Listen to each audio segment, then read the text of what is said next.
There is a man sitting at the city gate covered in ash, and the woman who could save him is hiding behind palace walls, pretending she doesn't know his name. His name is Mordecai. He raised her from a child after her parents died. He taught her which prayers to say at sundown, which stories belonged to their people, which parts of herself to hide when strangers were watching. And now he's sitting in sackcloth outside the king's gate, wailing with the sound of a man who's already watched his family die once and knows he's about to watch it happen again. Her name is Esther, or it used to be Hadassah before she learned to answer to a Persian name, before she spent a year soaking in myrrh and expensive oils, before she became the kind of beautiful that makes kings forget to ask questions. She's been queen for 5 years now. 5 years of silk and gold leaf, and pretending the girl who grew up in Mordecai's house never existed. And right now, in this moment, a servant is standing in her chamber, telling her that the man who raised her is sitting in ashes at the gate, and she's sending him clean clothes, like that's going to fix anything. We're in Shushan, the winter palace of the Persian Empire, where the king rules over 127 provinces, stretching from India to Ethiopia. The palace sits on a platform 40 feet high, visible for miles across the plain. Inside, the walls are glazed brick in blues and yellows, lions and archers marching in endless rows. The throne room has columns 60 feet tall. Everything here is designed to make you feel small. Esther's chambers smell like frankincense. Outside the gate, Mordecai smells like ash and unwashed wool and the acrid sting of grief. The contrast is deliberate. She lives in a world where suffering doesn't reach unless you go looking for it. But Mordecai won't let her look away. He sends word back through the servant, and this time it's not a request for clothing. It's a copy of the decree. The one Haman the Agagite convinced the king to sign. The one that names a date 11 months away when every Jew in the empire will be slaughtered. Men, women, children. The decree doesn't care that Esther wears a crown. It just cares that her blood marks her for execution. Esther's first instinct is the one we'd all have. She explains why she can't help. It's been 30 days since the king called for her. 30 days since she's seen his face. And there's a law in Persia that anyone who approaches the king without being summoned gets killed on the spot unless he raises the gold scepter. That's the rule. She didn't make it. She just has to live under it. But here's the thing about Mordecai. He's not asking her to be brave. He's telling her she's already trapped. Listen to what he sends back. Esther chapter 4, verse 13. Think not with thyself that thou shalt escape in the king's house more than all the Jews. Then verse 14. For if thou altogether holdest thy peace at this time, then shall there enlargement and deliverance arise to the Jews from another place. But thou and thy father's house shall be destroyed. And who knoweth whether thou art come to the kingdom for such a time as this? Mordecai's not offering her a way out. He's showing her that every exit is blocked. If she stays silent, her people die, and she dies with them. If she speaks, she might die approaching the throne. But if she doesn't speak, deliverance will come from somewhere else, and she'll have wasted the only thing her suffering ever bought her: access. She's been queen for 5 years, and it hasn't meant safety. It's meant she's close enough to the knife to maybe grab it before it falls. Now I want you to understand what Esther is carrying in this moment. She's been hiding her whole life. Mordecai told her not to tell anyone she was Jewish. She built her survival on silence. She learned to smile at the right moments, say the right words, be whatever the empire needed her to be. And it worked. She's alive. She's powerful. She's wearing gold while her people wear sackcloth. But power built on hiding isn't power. It's just a more expensive kind of captivity. A king who can save her people is the same king who divorced his last wife for refusing to display herself at a drunken banquet. The man she has to approach is the man who signed a genocide decree because his advisor's pride got wounded. This king is not known for mercy. He's known for impulse. He's known for letting wine and flattery and wounded ego make decisions that kill thousands. And Esther hasn't seen him in a month. But here's what breaks the paralysis. Esther stops explaining why she can't act and starts naming what the action will cost. She sends word back to Mordecai, and the words come out like someone who's stopped calculating odds and started walking. Esther, chapter 4, verse 16. Go, gather together all the Jews that are present in Shushan, and fast ye for me, and neither eat nor drink 3 days, night or day.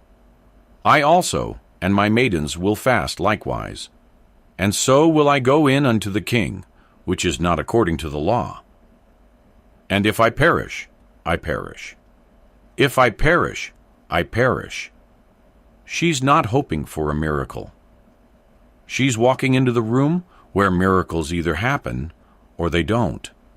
And either way, she's going. 3 days and 3 nights without water in a desert climate does something to a body. By the 3rd day, your mouth is dust. Your eyes are sunken. Your thoughts move slower. She's choosing to approach the king at her absolute weakest. On the 3rd day, she dresses in royal robes, the weight of silk and gold on a frame that's been emptied by fasting. She walks through her chambers, through corridors lined with guards, into the bright light of the inner court. The palace at Shushan is open air in the center. Limestone floors that echo every footstep, columns everywhere. The throne room sits across the courtyard, shadowed, the king barely visible inside until you're close enough that turning back would be more dangerous than going forward. Esther, chapter 5, verse 1 says she stood in the inner court. It doesn't say she walked confidently. It doesn't say she felt peace. It says she stood there, in full view, visible to every guard, every official, every servant who'd watched her hide her identity for 5 years. And the king is inside, and she can't see if his hand is moving toward the scepter or toward the guards. The silence in that courtyard must have been unbearable. Then the text gives us something small and enormous at the same time. Verse 2, And it was so, when the king saw Esther, the queen standing in the court, that she obtained favor in his sight. And the king held out to Esther the golden scepter that was in his hand. So Esther drew near and touched the top of the scepter. She touched the scepter, not grabbed, not clutched, touched. Like even then, she couldn't quite believe the blade hadn't fallen. But here's what most people miss about this moment. Esther doesn't immediately ask for what she came for. She invites the king to a banquet. Then, at that banquet, she invites him to another one. It takes 2 feasts before she finally names Haman and reveals the plot. Some people read that as strategy. Some read it as fear. I think it's both. She's buying time to find the right words. She's learning how to say out loud the things she spent 5 years hiding. She's figuring out how to stand in front of the most powerful man in the empire and say, "I am the thing you signed a decree to destroy." At the second banquet, she names it. Esther chapter 7, verse 3. "Let my life be given me at my petition, and my people at my request." She doesn't call them Jews first. She calls them her people. She puts her own body in front of theirs. And when the king asks who would dare threaten her, she points to the man sitting at the table. Verse 6, "The adversary and enemy is this wicked Haman." Haman is executed on the gallows he built for Mordecai. The decree is countered with a second decree, allowing the Jews to defend themselves. The people who walk toward slaughter walk into survival instead. And Mordecai, the man who sat in ashes at the gate, is given Haman's signet ring and elevated to second in command of the entire empire. But none of that happens if Esther keeps sending clean clothes from behind palace walls. Maybe you're standing in your own inner court right now. You know exactly what conversation you've been avoiding. You know the person's name. You know the words you need to say. And every time you get close, you find another reason why this isn't the right moment. The relationship is too fragile. The timing is too risky. You haven't been called for in 30 days, and showing up uninvited might cost you everything. So you stay in your chambers. You send clean clothes when the situation requires you to show up covered in ash. You manage the crisis from a distance because getting close enough to actually fix it means getting close enough to be destroyed by it. Here's what Esther teaches us. Courage is not the absence of fear. It's the decision to stop negotiating with it. She didn't wait until she felt ready. She didn't wait until the king summoned her. She didn't wait until she had a perfect plan. She fasted for 3 days to empty herself of everything except the one thing that mattered. And then she walked into the room. If I perish, I perish. That's not hopelessness. That's the sound of someone who's done calculating odds and started walking. You can't save anyone from behind a wall. Not your people, not your family, not yourself. At some point, you have to step into the courtyard and let yourself be seen. You have to say the thing you've been afraid to name. You have to touch the scepter and find out if grace is real or if you've been alone this whole time. Esther found out it was real, but she didn't find out from her room. She found out by walking toward the one person who had the power to destroy her and trusting that the same throne that kills can also save. The question tonight is not whether you're afraid.